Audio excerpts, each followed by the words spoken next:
Antes de iniciar, yo quiero invitarlos a que hagamos una oración, le entreguemos al Señor este tiempo, démosle gracias al Señor por permitirnos estar acá reunidos.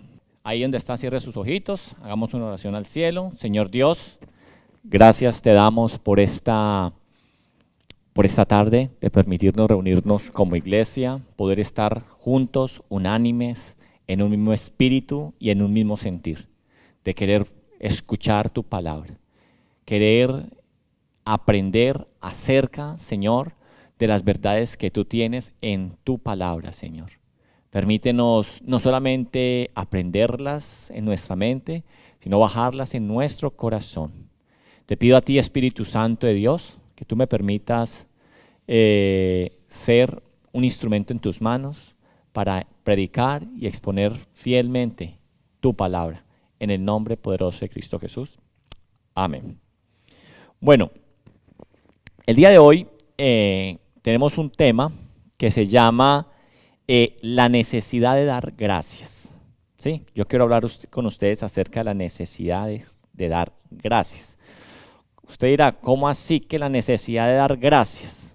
O sea, el de ser agradecidos, la necesidad de nosotros ser unas personas agradecidas. Por eso, si usted se va ahí a 1 Tesalonicenses 5, a partir del versículo 16, vamos a encontrar una instrucción que Pablo le está dando a la iglesia de Tesalónica. ¿Sí?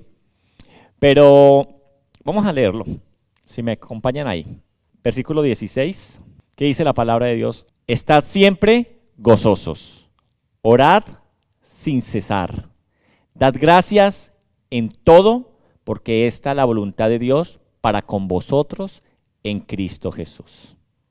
Este es el texto que vamos a estar exponiendo en el día de hoy, ¿cierto? Aprendiendo esa necesidad que nosotros como hijos de Dios tenemos de ser unas personas agradecidas, esa necesidad de dar gracias. ¿Por qué? Eso es lo que vamos a estar hablando. ¿Por qué quiero hablar acerca del agradecimiento? Hoy quiero hablar del agradecimiento porque yo quiero que reflexionemos, ¿cierto?, en lo profundo que es el que usted y yo seamos agradecidos. Y es algo que a veces damos por sentado, el ser agradecido, pero a veces no es la respuesta que nosotros estamos esperando que nos den, pero la pregunta que yo quiero hacerles a ustedes es cómo somos nosotros. Entonces, este tema es algo que damos por sentado, la gratitud, y que a todos nos gusta, pero yo les pregunto a ustedes en esta tarde, ¿es usted una persona agradecida? Y de pronto usted me contestará inmediatamente, sí, yo soy una persona muy agradecida, porque a mí el que me haga un favor, yo mejor dicho, a mí nunca se me olvida, yo siempre lo tengo presente y siempre le doy las gracias. ¿Sí? Ah, pero es que aquel es más desagradecido, ha hecho esto, y ni las gracias, o me dijo una vez gracias, y paré de contar. Entonces, yo quiero que nosotros hablemos y nos cuestionemos qué tan agradecidos somos nosotros. ¿Sí? ¿Por qué quiero hablar de esto? Porque esta semana, gran parte del mundo occidental, gran parte, especialmente, hablemos algo más claro, los Estados Unidos de Norteamérica, el día jueves estuvieron celebrando un día muy especial para ellos, mucho más importante que la Navidad, ¿cierto? Y es el famoso, ¿qué? Thanksgiving, o el Día de Acción de Gracias. Entonces, los que tienen amigos o familiares allí en Estados Unidos, este es un mes donde la gente empieza a hablar del agradecimiento y muchos hacen como un recorrido por sus redes sociales. Hoy doy gracias por mis hijos, mañana doy gracias, y cada día colocan algo. Hoy doy gracias por mi esposa, hoy doy gracias por mis padres, doy gracias por lo que Dios, mi trabajo, y, ¿cierto? Entonces se vuelve un mes donde se habla del agradecimiento. Y yo quiero que aún nosotros ajenos y lejos que estamos de este país, pues nosotros no repitamos porque ellos lo están haciendo, sino que ustedes y yo recordemos o aprendamos una verdad bíblica que hay detrás de esa celebración de Día de Acción de Gracias. Es una celebración que, aunque no es parte, ojo que digo esto, no es parte del calendario bíblico, ¿sí? Encierra un principio fundamental espiritual. ¿Y cuál es ese principio fundamental espiritual que podemos aprender de esta fiesta de acción de gracias o de este día? Y es el de recordar en un día al año la bondad de Dios y agradecer en todo tiempo a Dios. Eso es lo que ellos celebran en este día. Pero antes de entrar en el texto que hoy estamos estudiando, yo quiero que entremos versículo a versículo. Es muy importante que entendamos algo, querida iglesia, y es que la verdadera gratitud no nace en tiempos fáciles, porque nos es muy fácil ser agradecidos en los tiempos de bendición, pero se nos dificulta mucho dar las gracias en los tiempos de calamidad. Entonces, la verdadera gratitud no nace en tiempos fáciles, sino en tiempos difíciles. Porque allí es donde el corazón es probado. Allí el corazón es colocado como contra las cuerdas y verdaderamente nos damos cuenta qué tan agradecidos nosotros verdaderamente somos.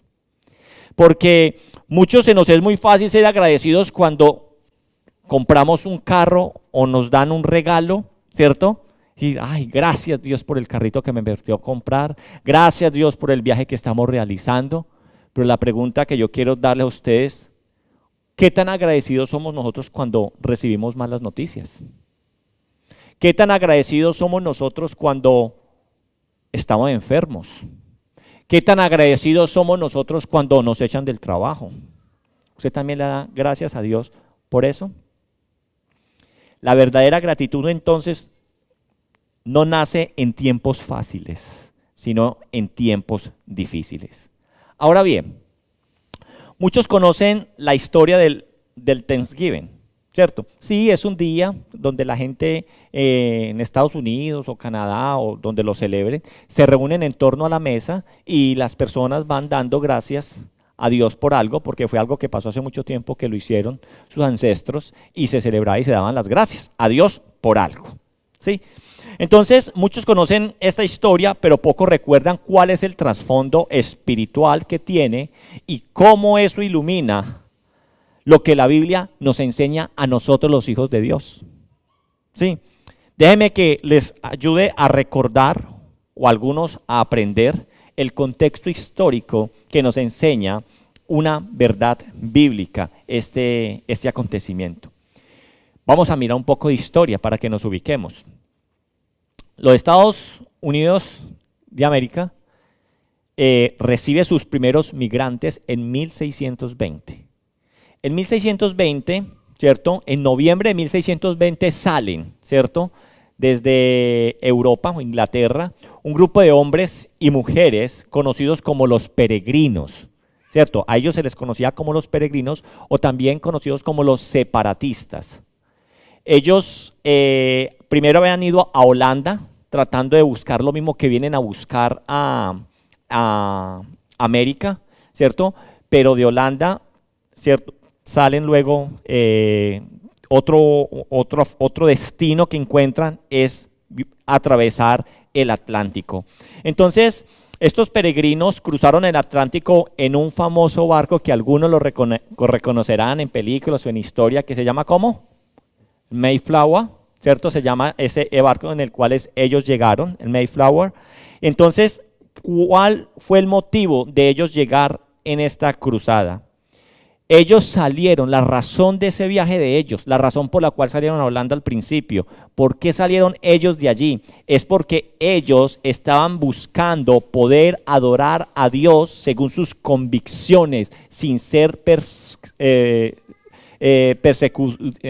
sin tener persecución por parte del Estado. Acuérdese que en Inglaterra, después de que viene todo lo que es la reforma en 1500, ¿cierto? Depende el rey, es la religión de Inglaterra. Y si el rey era católico, quería acabar con los protestantes. Y si era protestantes, quería acabar con los con los católicos. Entonces, esto no había una libertad de culto. Entonces ellos salen en esas ganas de buscar, de poder tener poder adorar en sus propias convicciones sin ninguna persecución. Por eso ellos salen. Y tienen esta travesía, ¿cierto? Por 60 días.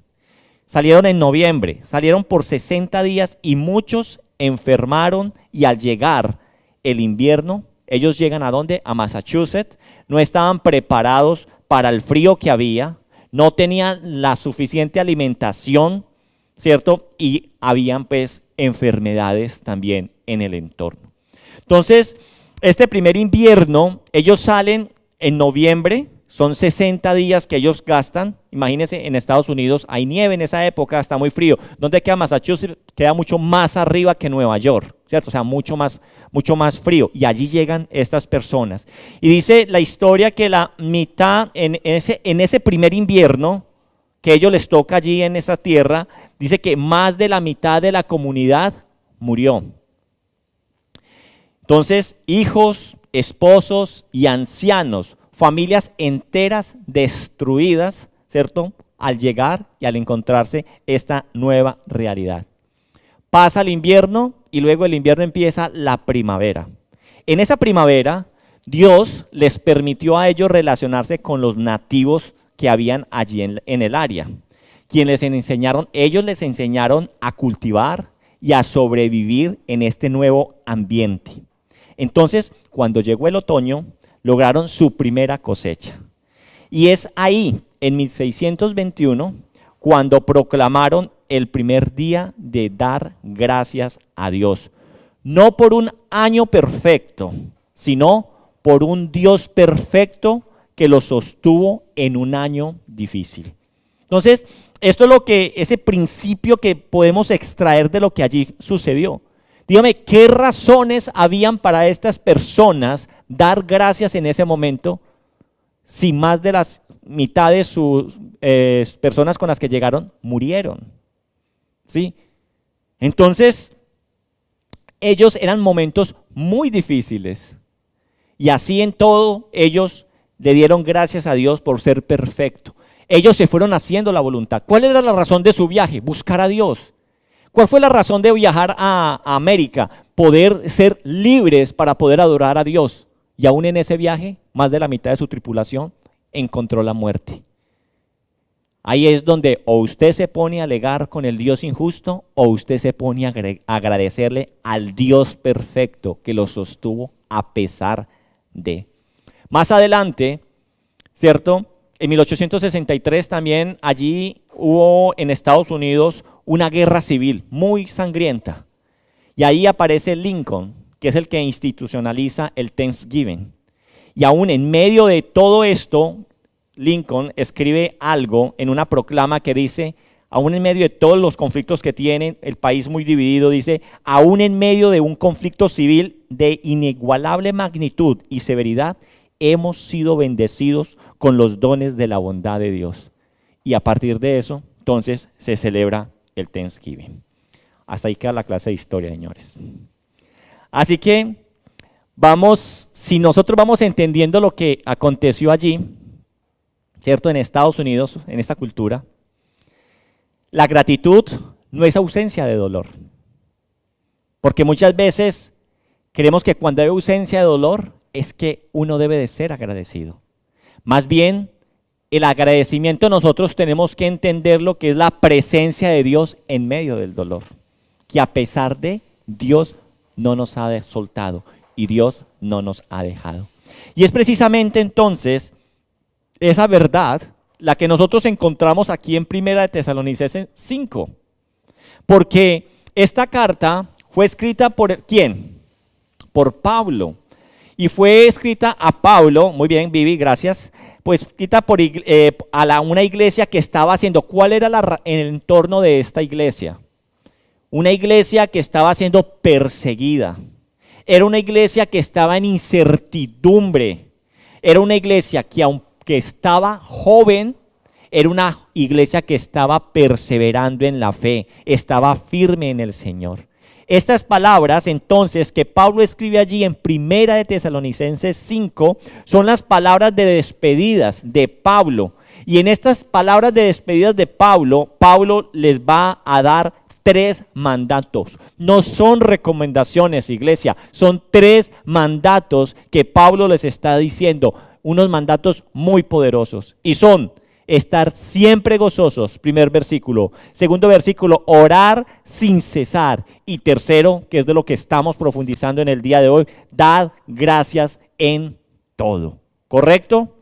Hoy entonces quiero explicar con profundidad estos 3 principios o mandamientos que Pablo da, que son especiales porque nos muestran la necesidad de que usted y yo demos gracias en todo a nuestro Dios. Vuelvo y leo entonces los versículos para que lo tengamos frescos y empecemos a la exposición del texto y dice, estad siempre gozosos, orad sin cesar, dad gracias en todo, porque esta es la voluntad de Dios para con vosotros en Cristo Jesús. Entonces, entremos más profundamente en el texto y expongamos lo que Dios nos quiere decir aquí.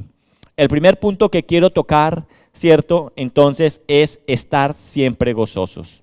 Estos versículos que acabamos, déjeme dar una nota, estos versículos que acabamos nosotros de leer aquí, entonces, forman parte de la sección donde Pablo le da las instrucciones finales a esta iglesia para que coloquen en práctica en su vida cristiana. Entonces, no son simplemente consejos, no son recomendaciones opcionales, son la voluntad declarada de Dios para todos sus hijos. Veamos cada parte cuidadosamente entonces en estos 3 puntos. Primero, versículo 16. Estad siempre gozosos. La pregunta es, ¿qué tan fácil es que usted y yo estemos siempre gozosos? ¿Qué tan fácil es esto? Estar siempre gozosos. Dígame, en esta semana, ¿cuántas veces usted no sintió gozo, no sintió felicidad? Iglesia, el gozo del cual Pablo nos está hablando aquí, el gozo aquí no es una emoción superficial. No se coloque usted a pensar, ¿cuántas veces me reí esta semana? Sí. ¿Cuántas veces? El gozo aquí no es una emoción superficial. Pablo no está hablando de una felicidad pasajera ni de una sonrisa forzada. Pablo aquí está hablando de una postura espiritual. O sea, Pablo nos está hablando de un gozo que nace del evangelio. Eso es lo que nosotros tenemos que entender. Ahora bien, la palabra que está diciendo aquí, estad siempre gozosos, no puede suavizarse. No podemos encontrarle una definición diferente. Es claro, el significado que dice de estar siempre es en todo momento, en todo contexto, en toda temporada. Siempre nos dice, Pablo nos llama a nosotros a estar gozosos. Ahora, la pregunta es la siguiente: ¿cómo puede un creyente estar siempre gozosos? Usted dirá, pastor, ¿cómo entonces, si es un mandato, cómo puedo estar yo siempre contento? ¿Cómo puedo estar yo siempre feliz para poder cumplir este mandamiento que Pablo está colocando allí? La respuesta para esto es solo cuando se entiende que el gozo que usted y yo tenemos no depende de las circunstancias, sino que dependen de Cristo en nuestras vidas.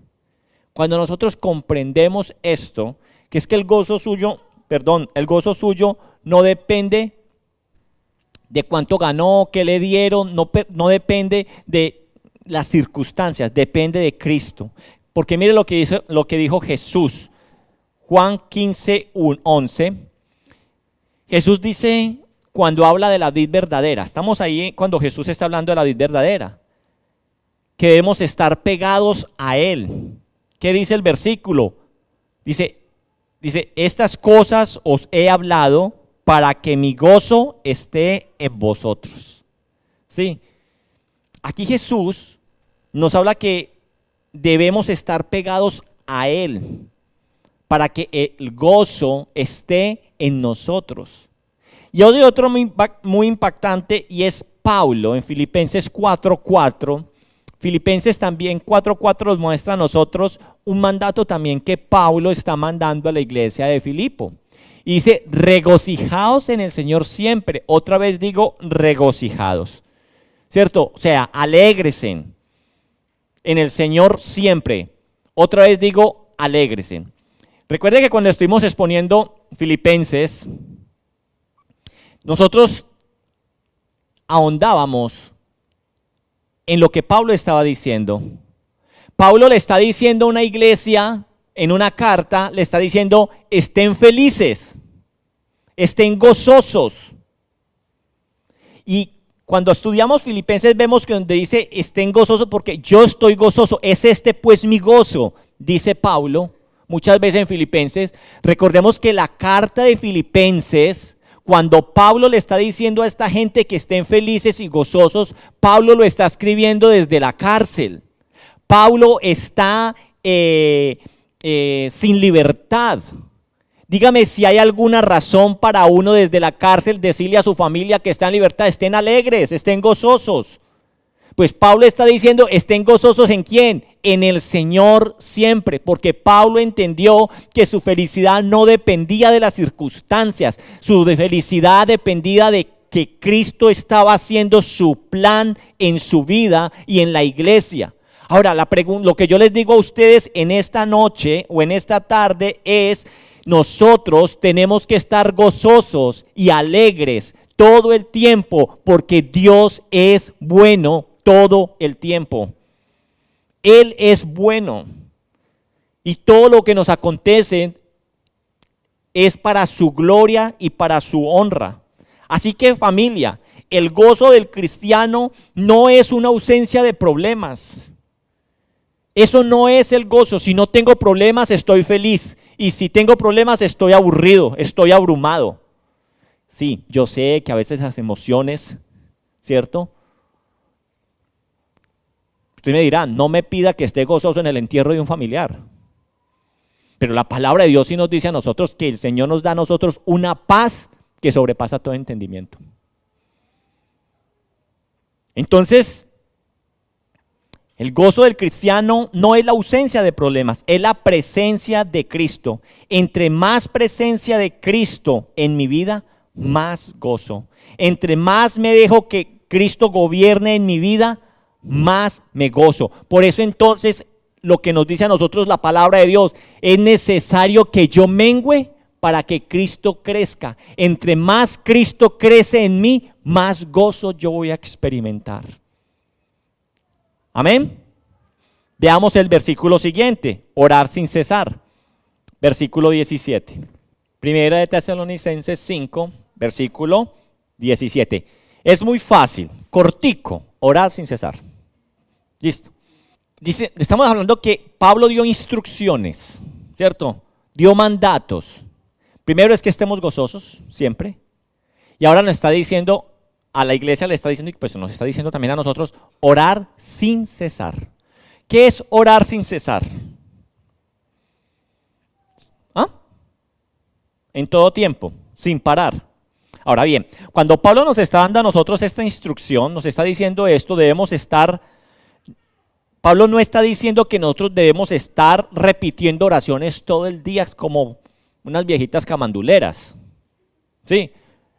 Lo que Pablo nos quiere decir a nosotros con esto es que debemos vivir en un estado de comunión constante con nuestro Dios, porque orar es hablar con Dios, donde usted y yo, en esa comunión continua con Dios, usted y yo tengamos una actitud de dependencia completa a Dios constantemente, sin cesar, que usted dependa de Él todo el tiempo. Es lo que nos está diciendo, que usted tenga una vida consciente en la presencia de Dios, que su corazón esté constantemente en diálogo con Dios durante todo el día.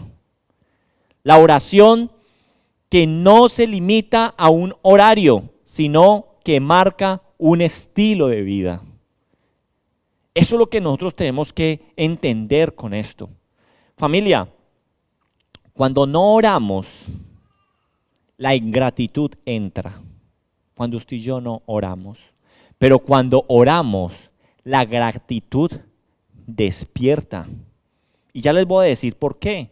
Porque la oración nos mantiene a nosotros conscientes de la mano de Dios en nuestras vidas. La oración nos mantiene a nosotros conscientes de la mano de Dios en mi vida, la mano de Dios en cada detalle, porque Dios está obrando.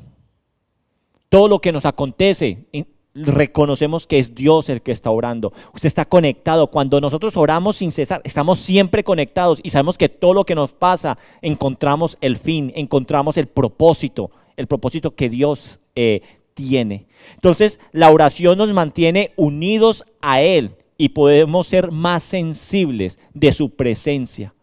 Entre usted más ore, más se acerca, más consciente es, más sensible es. Entre menos ore, más se enfría, más se aleja, menos consciente de la presencia de Dios. Así que un cristiano que ora poco, agradece poco. Un cristiano que ora siempre, agradece siempre. Eso es lo que nosotros tenemos que entender. Entonces, cuando no oramos, la ingratitud entra. Pero cuando oramos, la gratitud despierta. Mire nomás la diferencia cuando usted tiene un buen tiempo de oración en la mañana. Usted todo lo ve con unos ojos diferentes. Lo deja el bus, gloria a Dios. ¿Sí o no? Salió y empezó a llover y no trajo sombrilla, gloria a Dios. El de adelante cambió el semáforo y no arranca, bendito sea el Señor, tan dormidito. ¿Sí o no? Pero no usted en oración, ¿cómo reaccionamos? Me dejó el bus, viejo pendejo que no me esperó. Mire que por ejemplo el tram, cuando usted está acá, llega el tram y cierra las puertas y muchas veces usted le toca ahí y el man lo voltea a mirar a uno. Se fue y uno dice, ¿cierto? Entonces, cuando nosotros oramos, ¿cierto? El Señor nos da esa paz, nos lleva a nosotros estar más cerca de Él, nos lleva a que nosotros reconozcamos cada detalle que Él hace en nuestra vida. Amén. Por eso la necesidad de orar. Y no es un consejo. Estuvimos hablando de la oración hace como 3 semanas. La oración es un mandato, porque es como nosotros como cristianos nos alimentamos. La oración es el oxígeno, la oración es el alimento para nuestras vidas. Vámonos al tercer punto, versículo 18. Vámonos con el primer pedazo. Dad gracias en todo. Aquí entonces, cuando hablamos de esto de dar gracias en todo, aquí encontramos el corazón del sermón, de lo que usted y yo, de lo que yo quiero hoy hablar, lo que el Señor nos quiere enseñar acerca de la necesidad de dar gracias. Dad gracias en todo. Pablo entonces llega al centro de su enseñanza con esto que les está diciendo aquí. Notemos detenidamente una particularidad de lo que está aquí diciendo estas primeras palabras. Dice, dad gracias en todo.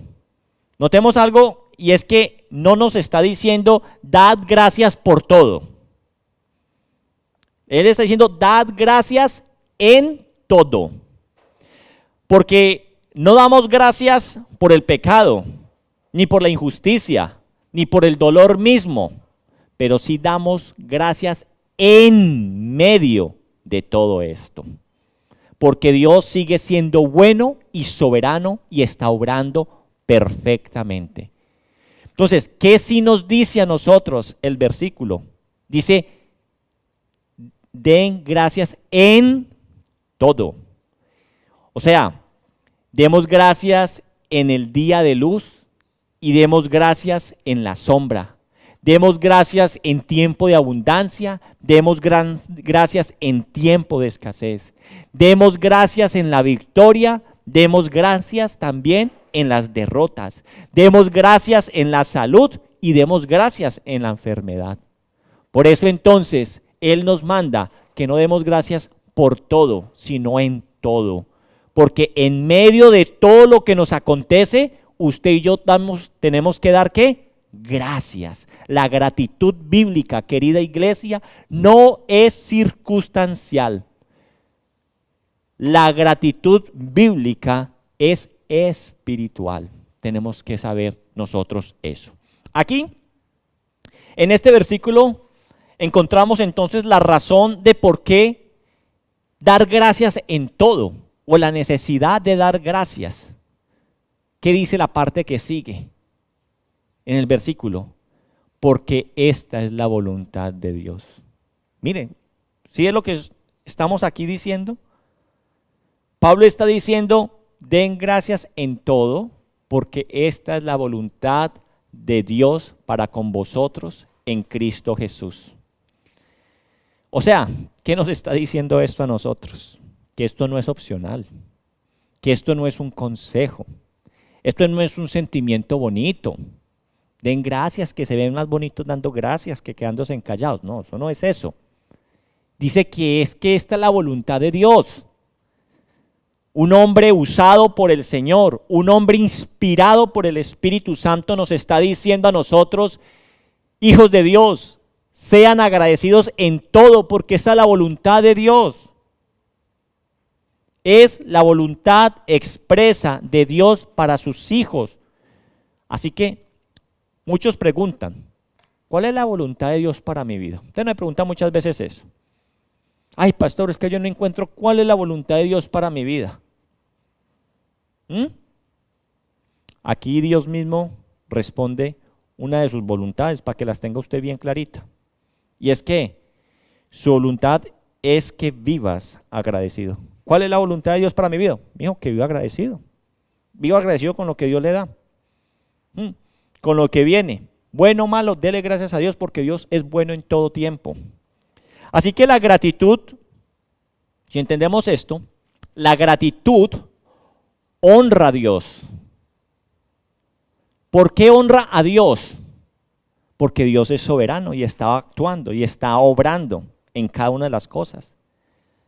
Porque cuando usted y yo somos agradecidos, esa gratitud está honrando a Dios porque reconoce su dominio sobre la creación. Reconocemos su carácter y su bondad sobre todas las cosas.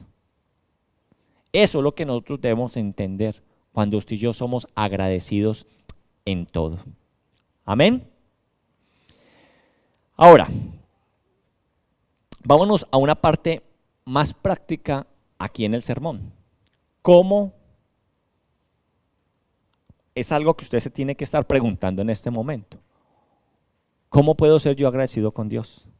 ¿O cómo desarrollo un corazón agradecido? Porque pues yo todos los días le doy gracias a Dios cuando me levanto, apenas yo me levanto y digo, ay Dios, gracias por este día. Amén. Y se para. Esa puede ser su actitud, esa puede ser su realidad.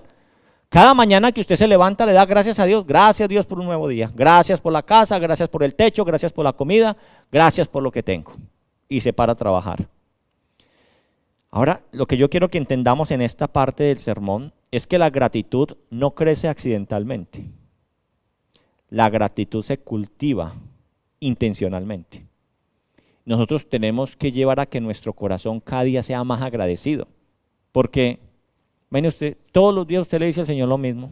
Señor, gracias por este nuevo día. Gracias por este nuevo día. Gracias por este nuevo día. Es como que alguien le diga a usted todos los días lo mismo, gracias por el mismo favor que le hizo hace 20 años y que todos los días le dé gracias por lo mismo. Tenemos que aprender a cultivar nuestro corazón para que nuestro corazón sea cada vez más sensible a la gratitud. Vamos a mirar en 4 puntos, 4 formas bíblicas de formar un corazón agradecido en todo tiempo. Dice, pastor, pero es que yo le doy gracias a Dios en la mañana. ¿Qué más? Bueno, a mediodía, pues gracias, pues Señor, por la mañana que pasó. Y por la noche, gracias por el día que pasó y la noche que comienza. ¿Sí? ¿cierto? Minuto de Dios. Entonces, aquí, el primer punto que quiero tocar con ustedes, de cómo nosotros podemos cultivar intencionalmente nuestro corazón hacia la gratitud. Recuerda quién eras sin Cristo y quién eres ahora. Cuando usted recuerda quién era usted sin Cristo y quién es usted ahora, ahí tiene usted todas las razones para usted estar agradecido con Dios. Querida iglesia, nada alimenta más la gratitud que recordar el Evangelio, que mirar el Evangelio. Porque cuando usted y yo miramos el Evangelio, nos damos cuenta que éramos nosotros antes y que somos usted y yo hoy. El Evangelio cambia nuestras vidas, el Evangelio cambia nuestra condición de vida, el Evangelio cambió nuestro propósito, cambió nuestro estatus. Porque cuando nosotros nos miramos a la luz del Evangelio, nos damos cuenta que antes usted y yo estábamos muertos y ahora estamos vivos. La palabra de Dios en Efesios 2:1 dice, y Él os dio vida a vosotros cuando estabas muertos en vuestros delitos y en vuestros pecados. Eso nos dice a nosotros el Evangelio, eso nos dice a nosotros la palabra de Dios. Y Él os dio vida. O sea, ¿quién? Cristo Jesús. ¿Qué estábamos nosotros antes? Muertos. ¿Cómo estábamos nosotros antes? Perdidos, sin rumbo, sin dirección. Lucas 15. En Lucas 15 nosotros encontramos 3 parábolas que ya las vimos aquí, ¿se acuerdan? La primera parábola fue ¿qué? La oveja perdida. La segunda fue la moneda perdida. Y la tercera fue ¿qué? El hijo pródigo. 3 parábolas que nos revelaban a nosotros el corazón del Padre y la realidad en la cual nosotros estábamos perdidos. Pero gracias a ese Padre misericordioso, nosotros hemos sido encontrados y ahora tenemos un nuevo propósito. Cuando nosotros nos miramos a la luz del Evangelio, también podemos darnos cuenta que éramos antes y que éramos ahora. Antes, usted y yo estábamos condenados. Usted y yo estábamos condenados. Juan 3:18. En Juan 3:18 nos dice a nosotros la palabra de Dios, el que en Él cree no es condenado. Pero el que no cree ya ha sido condenado, porque no ha creído en el nombre del unigénito Hijo de Dios. Porque usted y yo hemos creído en Cristo Jesús, ahora no hay ninguna condenación para con nosotros. Porque por la obra de Cristo Jesús en la cruz, nuestros pecados fueron ¿qué? Perdonados, borrados. Hemos sido justificados. Somos limpios delante del Señor. Entonces, ¿quiénes éramos nosotros antes y quiénes somos nosotros? La palabra de Dios también nos dice a nosotros en Romanos 5:10, nos dice que antes usted y yo éramos enemigos de Dios. Estamos enemistados con Dios. Dice, porque si siendo enemigos fuimos reconciliados con Dios por la muerte de su Hijo, mucho más estando reconciliados seremos salvos por su vida. Entonces, querida iglesia, ¿cómo puede usted cultivar su corazón agradecido? Mirando el Evangelio, mirando que usted estaba muerto y ahora está vivo, mirando que usted estaba perdido y ahora ha sido encontrado, mirando que usted era condenado por sus pecados y ahora ha sido declarado justo delante del Señor, mirando que usted estaba enemistado y ahora es amigo de Dios. En Cristo entonces fuimos perdonados, fuimos adoptados, fuimos reconciliados, fuimos hechos herederos y ahora somos nuevas criaturas. Todo en Cristo Jesús. Así que, querida iglesia, el cristiano agradece no solo por lo que tiene, porque nosotros a veces agradecemos solamente por lo que tenemos, por la casa, por la esposa, por los hijos, por el carro, por el trabajo, por la plata. El cristiano no solamente agradece por lo que tiene, sino por lo que es en Cristo Jesús. ¿Y qué somos?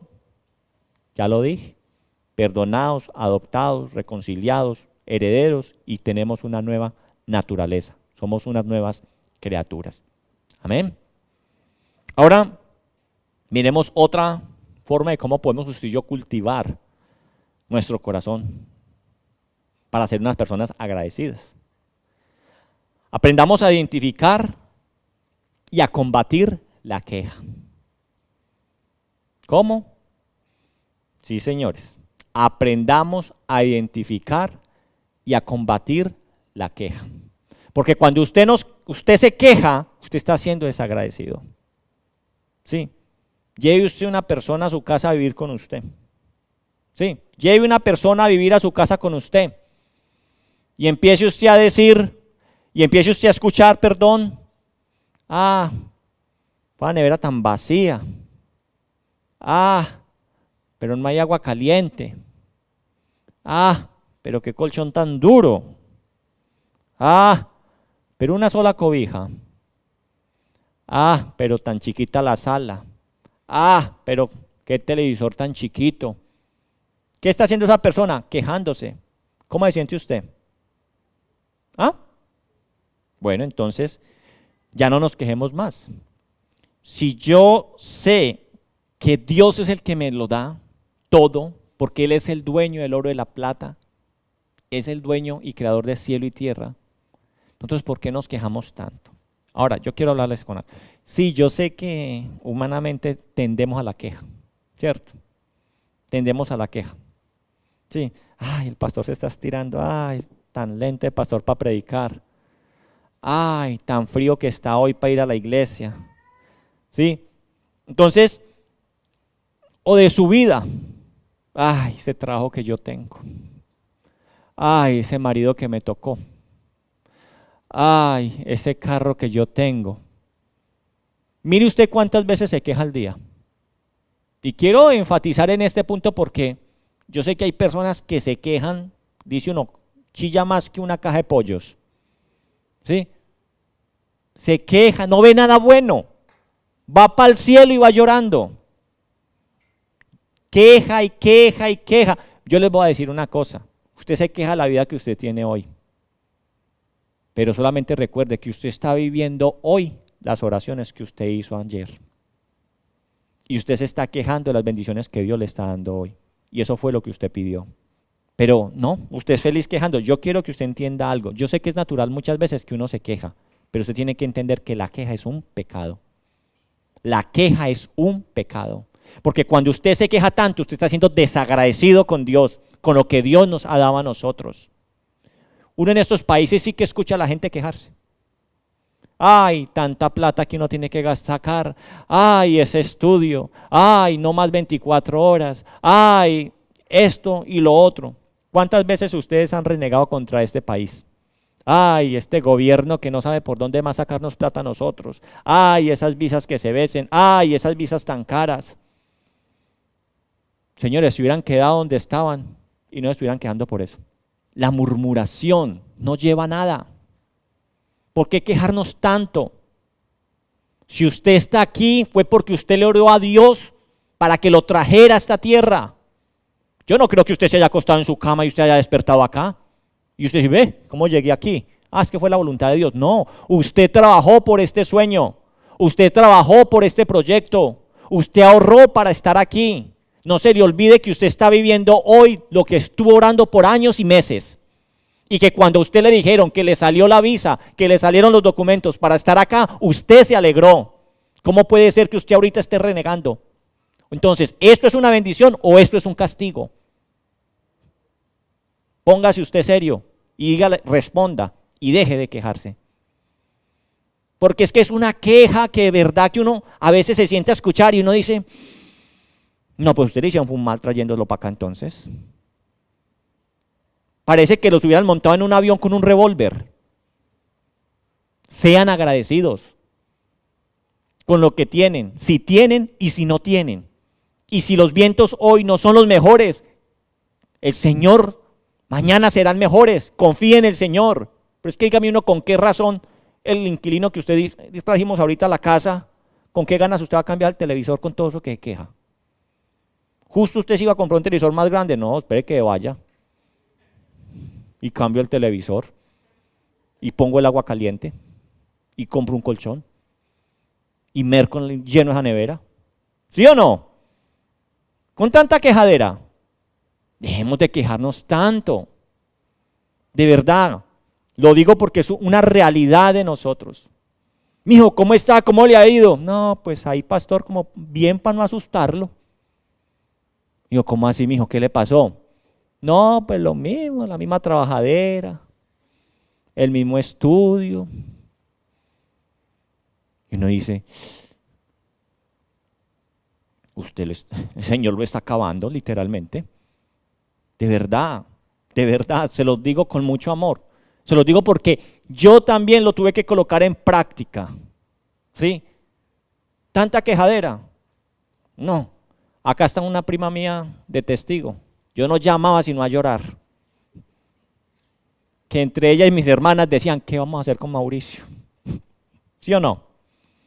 Pero uno tiene que entender que si uno está acá es porque uno oró por esto. Yo vendí mi carro y me vine para acá. El Señor me ayudó a tener los fondos para llegar acá. Y el Señor me va a ayudar para que su voluntad se haga aquí o allá o donde sea. Aquí lo importante es que usted entienda la voluntad de Dios. Y pues la primera que tiene que entender es esta voluntad. Sed agradecidos en todo tiempo, porque esta es la voluntad de Dios en Cristo Jesús. ¿Sí o no? Así que entonces la murmuración destruye la gratitud. Por lo que le dije, ¿con qué ganas cambia usted las cosas si el otro está queje que queje? La murmuración destruye la gratitud porque distorsiona la realidad. Y yo les voy a decir, por mucho que usted se queje, la realidad que la cual si usted se está quejando no es tan horrible como usted está diciendo. Fuera más horrible si usted no tuviera de trabajo. Ya estaría chillando por otra cosa. ¿Sí? Se estaría quejando y el Señor, nada, que me da un trabajito. ¿Sí? ¿Cuántas las quejas distorsionan la realidad? Y les voy a colocar otro ejemplo. El matrimonio. ¿Cuántas veces usted queja a la señora que Dios le dio o del esposo que Dios le dio? ¿Ah? ¿Cuántas veces se queja usted? Ah, pero vea, hay que empujarlo para todo. Pastor, hay que empujarlo para todo. Y dice el otro, es cantaleta. No, desde que se levanta hasta que se acueste, qué cantaleta tan berraca en la casa. Pastor, yo hasta trabajo horas extras con tal de no llegar a la casa para escucharla. Y es una queja, no saca la basura, deja los calzones en la mitad de la sala, no hace esto, no se levanta temprano, no ayuda con esto, y es una queja. Ahora yo le pregunto, pues si está tan mal, pues esa fue la decisión que usted tomó. Entonces cuando hablamos en parejas, cuando a uno le llegan con estos escenarios en consejería matrimonial, uno los escucha y uno dice, eso allá de esa casa debe ser una guerra. Y uno les pregunta, o sea, ¿usted es capaz de vivir entonces sin él? ¿O usted es capaz de vivir sin ella? No, tampoco, pastor. Con que recoja los calzones que deja en la mitad de la sala, ya es otro, ya. Entonces, distorsiona la realidad. Muchas veces la queja, solo queja, distorsiona la realidad. No es la realidad. No es que usted esté casado con el peor hombre del mundo. O como usted dice, es que siempre es así. Siempre contesta con 3 piedras en la mano. Ahora, ¿esa es la realidad? No es la realidad. Porque si no, entonces, ¿cuándo hablan? Si siempre están gritando. Sí, eso es una constante a veces es que siempre es así de grosero. Siempre hace esto. Siempre me saca la rabia. Entonces, ¿cuándo le saca una sonrisa? Usted nunca le saca una sonrisa a su esposa. Entonces, esa no es la realidad, pero la queja distorsiona la realidad. Cuando nosotros nos quejamos tanto, minimiza la fidelidad de Dios. Porque entonces uno dice, Dios no ha sido fiel con usted. Más bien Dios está como desquitando en usted. Con tanta quejadera. Otra cosa con la queja es que exagera los problemas, lo que decía ahorita. Siempre es esto. exagera los problemas. La queja nos lleva a eso. Y abre también las puertas para la amargura. ¿Puertas para la amargura? Pues claro. ¿Es un matrimonio feliz? No es un matrimonio feliz. ¿Por qué? Se quejan tanto, tienen tan distorsionada la realidad en la que vive súper amargada con el hombre o la mujer que tiene al lado. Y es más, hay personas que están en este país viviendo el sueño por el cual oraron, que están amargados y no saben si quedarse, volverse o qué hacer. ¿Saben qué deben de hacer? Agradecer a Dios y entender cuál es su voluntad. Israel vio la gloria de Dios en el Mar Rojo. ¿Pero qué le pasó en el desierto? Se quejó, murmuró, murió en el desierto por una queja constante y no entró a la tierra prometida. No entró a la tierra prometida. Pregúntese entonces, ¿qué revela mi queja sobre la confianza que usted tiene en Dios? ¿Qué revela la queja que usted tiene de la confianza en Dios? ¿Sí confía en Dios con tanta quejadera? Amén. Siguiente, dejemos los quejambrosos allá a un lado ya. Sea específico al agradecer. Lo que yo decía ahorita. La gratitud madura no es una gratitud mecánica. Porque muchas veces, Señor, gracias por todo. No, es que Dios ha sido tan bueno conmigo. No, pastor, pues gracias por todo. Dios es tan bueno y tan bondadoso. Gracias por todo. No, sea específico. Agradézcale al Señor específicamente. Dele gracias a Dios por la paciencia de hoy. Dele gracias a Dios porque nos protegió hoy en lo que vivimos. Dele gracias a Dios por corregirnos en su palabra. Démosle gracias a Dios por lo que nos está hablando en medio de este tiempo, así a usted no le guste. Dele gracias a Dios por el pan diario que Él nos da. Dígale, Señor, gracias por el pan, gracias por esta comida, gracias. No, Señor, gracias por todo. Démosle gracias a Dios por sostenernos en la fe. Démosle gracias a Dios. La gratitud específica crea una relación íntima con Dios. Ahondamos en nuestra relación con Dios. Último, dé gracias incluso, y aquí viene lo duro, dé gracias incluso en lo que usted no entiende. Dé gracias en eso. Aquí está la prueba más grande de la fe. Esto es lo que más se nos dificulta a nosotros. Dar gracias en la dificultad. Por eso es el principio del cual estamos hablando ahorita y por eso traía a colación el Thanksgiving. Porque es que ellos dan gracias a Dios, no porque les fue muy bien en la cosecha y la vendieron y... No, le dan gracias a Dios porque Dios aún, a pesar del año que tuvieron, fue bueno y bondadoso. Y compartieron sus alimentos ¿con quiénes? Con los que les enseñaron, con los nativos, y compartieron y dieron gracias a Dios, aún por la vida de ellos. Lo que pasó después ya es otra historia.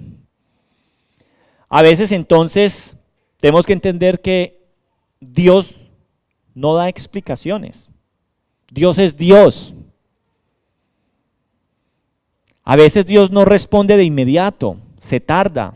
Y a veces Dios no abre la puerta rápido.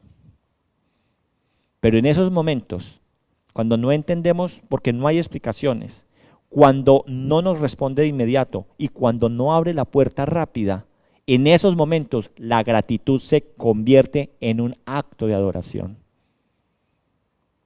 Romanos 8:28 nos dice a nosotros, y sabemos que los que aman a Dios, todas las cosas le ayudan a bien. Esto es a los que conforme a su propósito son llamados. Romanos 8:28 no dice que todo es bueno. Ahí no dice que todo es bueno, sino que Dios hace que todo obre para bien. Dice que sabemos que los que aman a Dios, todas las cosas le ayudan a Dios a bien. Ahí no dice que a los que aman a Dios todas las cosas son buenas. No dice que todas las cosas obran o hacen para bien. La gratitud en dolor revela mayor fe que la gratitud en alegría. Porque usted está viendo la mano de Dios en la adversidad. Familia, finalizo. Debemos entonces tener algo muy claro al finalizar este sermón. Algo que es contundente y tiene que ser claro para nuestras vidas.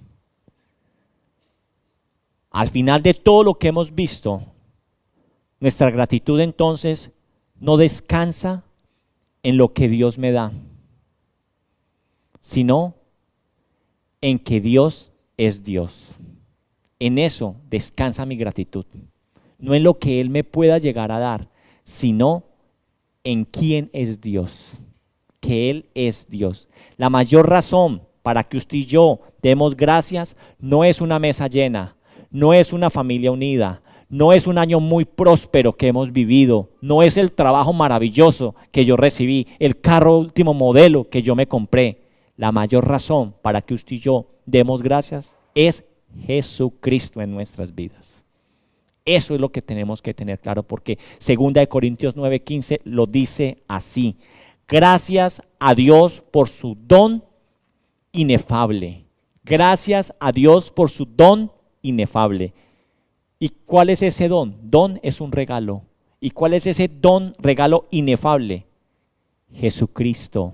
Gracias a Dios por Jesucristo, porque en Jesucristo tenemos perdón eterno, en Jesucristo tenemos vida abundante, en Jesucristo tenemos esperanza segura, en Jesucristo tenemos el Espíritu Santo de Dios, tenemos las promesas firmes y una gloria futura que nada ni nadie nos la puede quitar a nosotros, su pueblo. Hoy entonces, como iglesia, como familia espiritual, como hijos de Dios, respondamos a su palabra con obediencia, porque en eso conoceréis que son mis discípulos, porque nos amamos, pero también porque le obedecemos a Él. ¿Y qué nos habla Él a nosotros hoy? Estemos siempre gozosos, estemos orando sin cesar y demos nosotros gracias en todo, porque esta es la voluntad de nuestro Dios para cada uno de nosotros en Cristo Jesús. Amén. Amén. Coloquémonos en pie.